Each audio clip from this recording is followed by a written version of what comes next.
Bueno, hoy día vamos a leer un primer cuento de este libro de Haruki Murakami que se llama Primera Persona Singular. Y el cuento se llama eh, Áspera Piedra, Fría Almohada. Con mis tortugas Cherry y Tito. Espero que a ustedes también les guste. Pese a ser la protagonista de la historia que me dispongo a narrar a continuación, no hay mucho que pueda contarles de aquella mujer de quien incluso he olvidado su rostro y su nombre, y de la que no obstante confío en que haya hecho lo propio conmigo. Cuando la conocí yo todavía me encontraba cursando segundo en la universidad y no había cumplido aún 20 años, mientras que ella debía de tener veintitantos. El azar nos llevó a coincidir mientras trabajábamos en el mismo turno de uno de esos empleos a tiempo parcial, y a que nos conociéramos allí, y las insondables chanzas del destino quisieron que pasáramos una noche juntos y que no volviéramos a vernos. A mis 19 años no sabía nada de los asuntos del corazón, ni del mío, ni por supuesto del de los demás, y aunque de vez en cuando me veía sorprendido y zarandeado por los bandazos de la tristeza y la alegría, todavía era incapaz de entender que, entre ambos extremos, podía desplegarse todo un abanico de estados intermedios, lo cual me desconcertaba a menudo y me desanimaba bastante. Pero hablaré de ella. Los únicos detalles biográficos que conozco son que escribía tankas, es decir, poemas de métrica clásica japonesa, y que había publicado un poemario. Nada más. Y lo de publicado es un decir, porque lo cierto es que todo, desde la encuadernación realizada con hilos burdos de cometa hasta la impresión de sus páginas y su precaria cubierta, parecía haber corrido por cuenta propia. Lo llamativo del asunto es que un buen número de aquellas tancas se me quedaron profundamente grabadas en la mente, y que incluso diría que en mi corazón, y nunca he llegado a olvidarlas pese al paso de los años, tancas de amor y de muerte en las que se rechazaba la separación nominal de ambos conceptos. Un largo trecho se interpone entre ambos, mar infinito. ¿Fue acaso sensato volar hasta Júpiter? Áspera piedra, en ti mi sien apoyo, fría almohada y el flujo palpitante de mi sangre escucho. Yacíamos ambos desnudos en la cama cuando ella me preguntó: ¿te molestaría que dijera el nombre de otro chico en el momento de correrme? No, repliqué. Mi sencilla respuesta no venía avalada por ninguna experiencia anterior en semejante tipo de excentricidades, pero, mientras no se tratara más que de eso, pensé que podría tolerarlo. Al fin y al cabo, sería tan solo un nombre, una palabra. Y una palabra no tenía por qué cambiar nada de lo que, en principio, iba a suceder entre ella y yo. Puede que, aclaró con cierta reticencia, no me limite solo a decirlo, sino que lo grite. ¿Estás de broma?, exclamé de inmediato con disgusto. Mi apartamento se hallaba en un vetusto edificio de madera de paredes tan finas y endebles como papel del pergamino, de manera que todo lo que superara un irrisorio grado de volumen sonoro se oiría con perfecta y nítida claridad en el piso de al lado. Bien, pues morderé una toalla cuando llegue el fatídico momento. ¿Qué te parece?, propuso resuelta. Seleccioné la toalla más presentable y en mejor estado del cuarto de baño y la dejé junto a la almohada. ¿Servirá?, pregunté. Ella tomó la toalla y la mordió varias veces con concienzuda fruición, cual yegua que cierra sus quijadas sobre el bocado. Asintió con la cabeza en claro gesto de aprobación.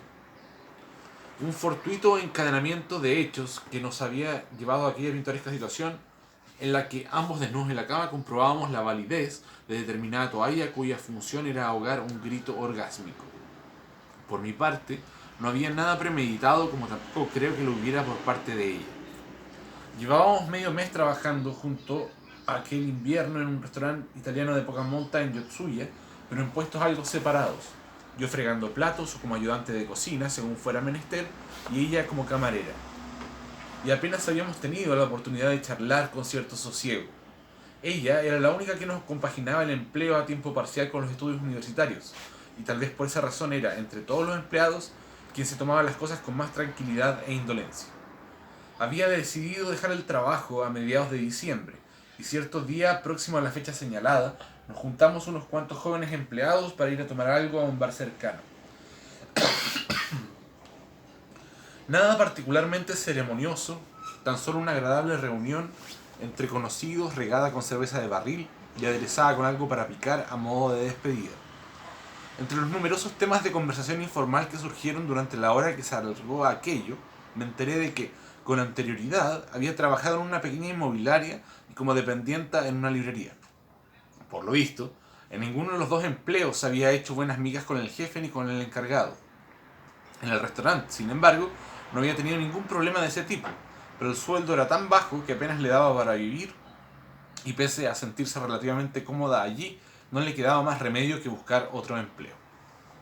Alguno de mis compañeros le preguntó qué nuevo trabajo aspiraba a encontrar. El tipo de empleo es lo de menos, replicó ella mientras se frotaba con la yema de los dedos las aletas de la nariz. Tenía a un lado de la nariz, como si fuera una pequeña constelación, dos lunares coquetos. No espero nada de ninguno.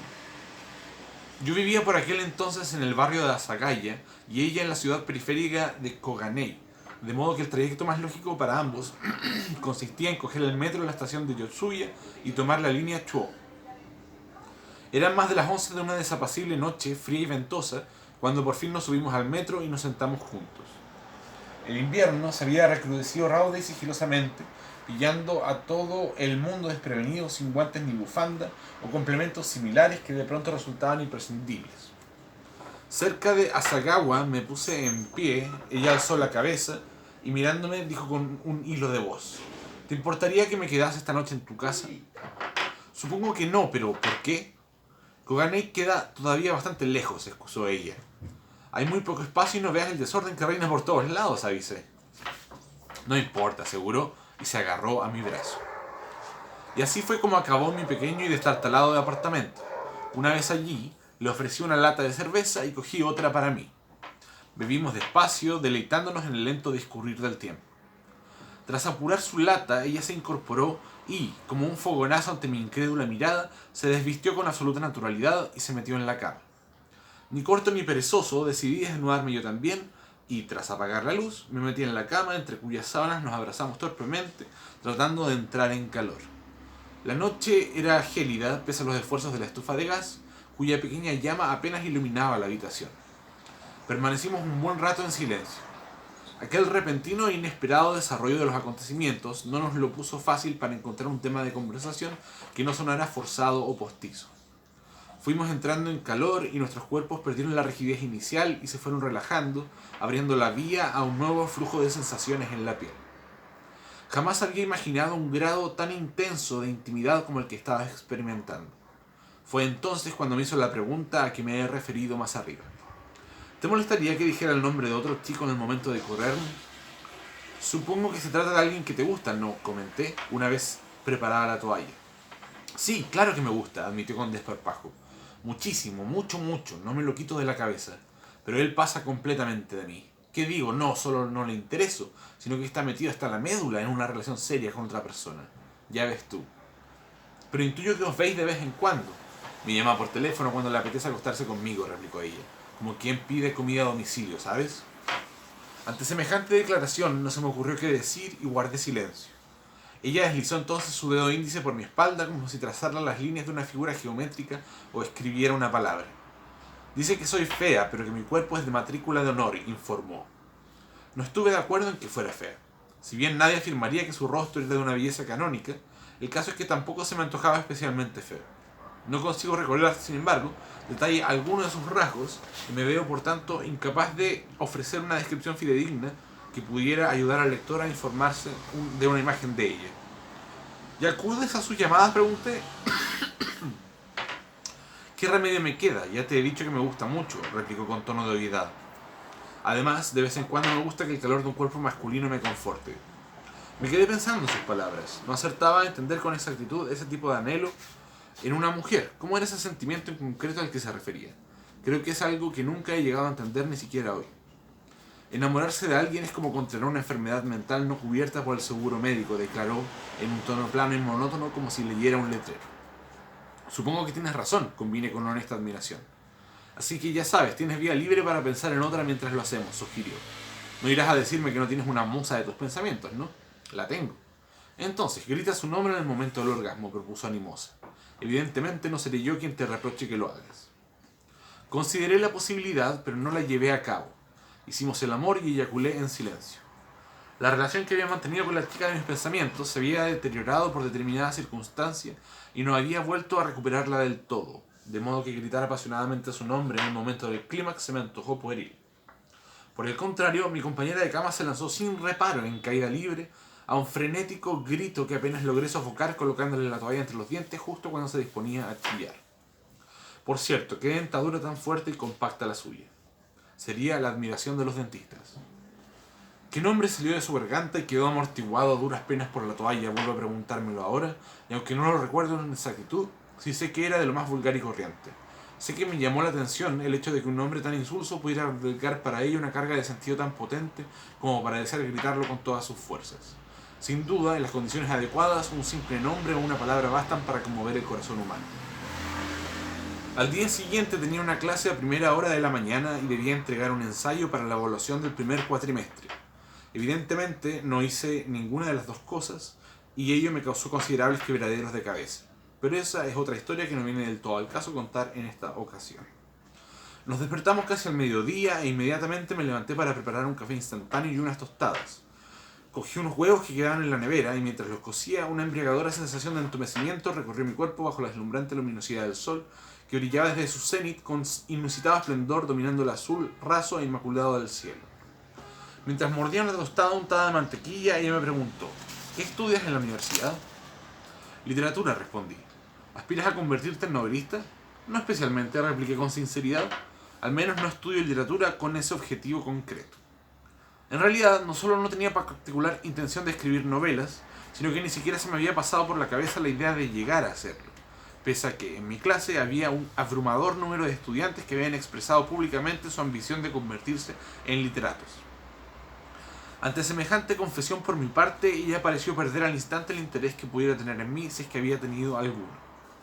Bajo la luminosa claridad del día, la nítida marca dejada por sus dientes en la toalla, tras hundirse en ella y apretarla con fuerza, adquiría una dimensión extraña. Observar su cuerpo a la luz del sol me produjo también cierta sensación que podía describir como de irrealidad. Algo en él no terminaba de encajar ni corresponderse con la persona con quien había pasado la noche. Era un cuerpo menudo y huesudo, lívido hasta parecer enfermizo, diferente del que yo guardaba en mi recuerdo de la noche anterior, cuando se acurrucaba entre mis brazos con su voz mimosa y coqueta, y su piel de marfil bañada por el resplandor de la luna que se filtraba por la ventana. Yo escribo poesía tradicional, escribo tancas, dijo abruptamente. ¿Tancas?, pregunté. ¿Sabes a qué me refiero, no? Sí, claro. A aquella edad relativamente temprana de mi vida era un ingenuo y un completo ignorante de cómo funciona el mundo, pero al menos conocía la métrica de las tancas. Es que me ha sorprendido un poco porque nunca me había cruzado con nadie que se dedicara a esa forma poética. Ella sonrió divertida. Pues mira, hay gente así, aquí tienes a una. ¿Debo suponer que perteneces a una agrupación poética o algo así?, pregunté de forma tan necia como candorosa. No, claro que no, contestó y se encogió levemente de hombros. La poesía es cosa de uno, nace del individuo, de su intimidad, ¿no te parece? ¿O acaso crees que es como jugar al baloncesto? Ya, bueno, me parece curioso. ¿Sí? ¿Te apetecería escuchar alguna? Asentí con la cabeza. ¿De verdad? ¿Dudó ella? ¿No lo dices por complacerme? Lo digo completamente en serio, aseguré. Y no mentía. Cierta parte de mí ansiaba conocer lo que escribió una chica a la que había tenido entre mis brazos unas horas antes, y a quien había tenido que poner una toalla entre los dientes para evitar que gritara a los cuatro vientos el nombre de un chico que no era yo. Lo meditó durante unos instantes y finalmente dijo: me da reparo recitar mi poesía aquí y ahora. Supongo que a estas horas de la mañana no encaja. Mira, vamos a hacer una cosa. Si tu deseo es sincero, te enviaré un volumen recopilatorio que he publicado, ¿de acuerdo? Dame tu nombre y tu dirección. Apunté ambos en la hoja de una libreta, la arranqué y se la entregué.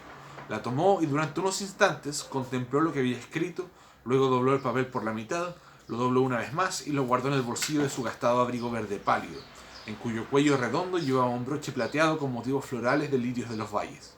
Aunque sigo ignorando cómo entonces todo sobre las flores y sus nombres, todavía recuerdo la chispeante sinfonía de brillos y destellos que emitían los lirios a la luz que entraba por la ventana. Era un tipo de flor que hace tiempo me gustaba mucho. Muchas gracias por permitirme pasar la noche aquí. Lo último que deseaba era continuar el trayecto sola hasta Koganei, dijo como parte de su breve discurso de despedida. A veces las mujeres simplemente necesitamos sentirnos acompañadas. Entonces lo comprendí, supe que no volvería a verla. Simplemente no deseaba continuar el trayecto sola hasta Koganei. Una semana más tarde recibí un sobre con su libro de poemas. Para ser honesto, diré que no había albergado casi ninguna esperanza de que se tomara la molestia de enviármelo, pero efectivamente ahí lo tenía en mis manos. Me había imaginado que para cuando hubiese llegado a su apartamento en Koganei se habría olvidado por completo de mí, o peor aún, que estaría haciendo denodados esfuerzos por olvidarme lo más rápido posible. Y por tanto, la idea de que se tomara la molestia de introducir el libro en un sobre, escribir mi nombre y dirección, pegar los sellos correspondientes y llevarlo a una oficina de correos, se me antojaba poco menos que inverosímil. De ahí mi considerable sorpresa cuando me encontré con el mencionado sobre encajado en el buzón de casa. El título del poemario era Áspera piedra, fría almohada, y como autora figuraba solamente el nombre de Shiho. Pese a que desconozco si era su nombre auténtico o si se trataba de un seudónimo, sí tengo la certeza de que nadie lo utilizó para dirigirse a ella en el restaurante. De hecho, ni siquiera recuerdo el nombre, o quizás apelativo, con el que de facto la llamaban los compañeros de trabajo. El sobre, uno de esos color marrón de oficina, nos llevaba remite y en su interior no se adjuntaba carta o tarjeta postal alguna. El fino volumen, cosido con hilo blanco de cometa, aguardaba agazapado y en soledad a que lo extrajera de ahí. Pese a la evidencia de tratarse de un trabajo casero, había sido llevado a cabo con suficiente esmero. El papel era grueso y de buena calidad, y la impresión clara y límpida, con hermosos y elegantes caracteres. La imaginé a ella apilando diligente y pacientemente las páginas en su debido orden, añadiendo la portada y cosiendo el lomo con aguja e hilo para encuadernar cada volumen, y así ahorrarse los servicios de una imprenta. La imaginaba enfrascada en semejantes menesteres, pero no veía su figura ni su rostro delineados con claridad y nitidez en mi mente. Reparé entonces en que la primera página llevaba estampado el número 28, lo cual significaba que aquel era el 28º ejemplar de una edición limitada. Me pregunté de cuántos ejemplares en total constaría dicha edición. No encontré el precio por ningún sitio, seguramente nunca lo había tenido. Dejé el libro sobre la mesa del comedor sin hojearlo o abrirlo siquiera. Al pasar por delante, mis ojos se posaban a veces en la portada durante un esquivo instante, pero nada más. Ni siquiera le eché un fugaz vistazo al interior. Pero no hacerlo no debe entenderse como falta de interés, pasividad indolente o despecho hacia ella, sino como una muestra del enorme respeto y consideración que merecía, a mi parecer, cualquiera que se hubiese tomado el tiempo y la dedicación necesarios para crear poesía, sobre todo si me había acostado con ella tan solo unas semanas antes. Por eso no debía leerlo a la ligera, sino cuando me sintiera en la disposición adecuada para ello. Por fin, la noche del sábado o el domingo siguientes, me encontré con el ánimo preparado para acometer la lectura del libro. Me acomodé junto a la ventana y leí, arropado por la desvaída luz del atardecer invernal, las 42 tancas incluidas en la antología, una por página. Desde luego, la extensión del texto impreso era más bien corta. No había prólogo ni epílogo, como tampoco fecha de edición. Solo poemas impresos con caracteres negros en el centro de las páginas, con enormes márgenes en blanco. La relativamente larga espera antes de leerlos no implicaba por mi parte unas expectativas demasiado altas en cuanto a la calidad artística de los poemas. Como ya he indicado más arriba, mi motivación inicial para leerlos no se debía más que a la coyuntura personal de haberme encontrado con la autora, aquella chica que había ahogado en una toalla el nombre de un varón al que yo no conocía mientras hacíamos el amor. Esto último me parecía razón suficiente para sentir cierta curiosidad, cuando menos por su actividad artística. Sin embargo, para mi sorpresa y más allá de consideraciones anecdóticas, me sentí conmovido y me dejé arrebatar por la intensidad de algunas de las tancas incluidas en el volumen. Lo cierto es que, aparte del nombre, sabía muy poco de dicha forma poética, y hoy día sigo sin saber apenas nada, y por tanto los leí reconociéndome incapacitado para juzgar su calidad de modo objetivo. Pese a ello, algunas de las tancas me produjeron una honda impresión y me emocionaron honestamente. ¿Por qué? No sabría decirlo con seguridad, pero supongo que todas tendrían algunos elementos en común para impresionarme de tal manera. A continuación reproduzco varios de los poemas. Ahora o nunca este será el momento que no se escape. Unamos nuestras manos, que no se nos derrame. Brisa del monte, guillotina silente, lluvia de junio que pertinaz se vierte sobre flores de hortensia. Al abrir el libro y deslizar la vista por los grandes caracteres negros de sus páginas, animándome incluso a leer algunos de ellos en voz alta, mi memoria evocó con nitidez la imagen de su cuerpo resplandeciente entre mis brazos, bañada la imagen de su cuerpo, mi cuerpo resplandeciente, bañada por la tenue luz plateada de la luna, de sus pechos de redondez concisa y sus pequeños y duros pezones, de su vello púbico ralo y su sexo húmedo, su rostro fruncido en un gesto con los ojos cerrados, y su boca mordiente reprimiendo el grito varias veces de un nombre vulgar y anónimo. Curiosamente, No pude recordar la imagen, en tanto desvaída e insulsa, que me transmitió a la mañana siguiente bajo la deslumbrante claridad del sol. ¿Qué sucederá? ¿Volveremos a vernos? Nada está escrito. Caprichoso el destino de mil ínfulas ebrio. Coincidiremos, avancemos con calma, transitemos despacio. La luz nos invitará, pero la sombra vencerá. Desconozco si continúa escribiendo poesía y sigo sin recordar su rostro. Solo conservo de ella el nombre con que firmó sus poemas. Chico, y el recuerdo de su piel sedosa entregada a mis caricias bajo el manto de la noche y el halo de luz de la luna. También aquellos dos lunares juguetones junto a la nariz, como una constelación mínima. No puedo tener siquiera la certeza de que esté viva. Me inunda a veces la desazón de que haya puesto fin a su vida. No pocos de sus poemas transmitían cierta sed de muerte, cuya culminación parecía consistir en seccionarse la cabeza con un objeto afilado y cortante. Ya cae la tarde, reino del desconcierto, lluvia incesante. Ya rasga el horizonte, mira el hacha sin nombre. Desconozco qué ha sido de su vida, pero a menudo me sorprendo pensando en ella y rogando porque continúe en este mundo, entre los mortales, dedicándose todavía y por muchos años a sus tancas. ¿Por qué pienso tanto en ella? No hay nada en realidad que conecte ahora su existencia a la mía. Ni aun dándose el caso de que nos cruzáramos por la calle o coincidiéramos en mesas contiguas en un restaurante, nos reconoceríamos. Las líneas rectas de nuestras vidas habían convergido aquella noche y tras cruzarse en un solo punto se habían separado para proseguir cada uno a su camino, alejándose cada vez más. ¿Cómo pasa el tiempo? Han transcurrido ya muchos años desde aquello. Resulta enigmático que envejezcamos en lo que dura un parpadeo, que todo parezca tan breve y que no haya marcha atrás, que cada momento sea un paso más hacia la decadencia, la ruina y la extinción, o tal vez no haya en ello nada enigmático precisamente.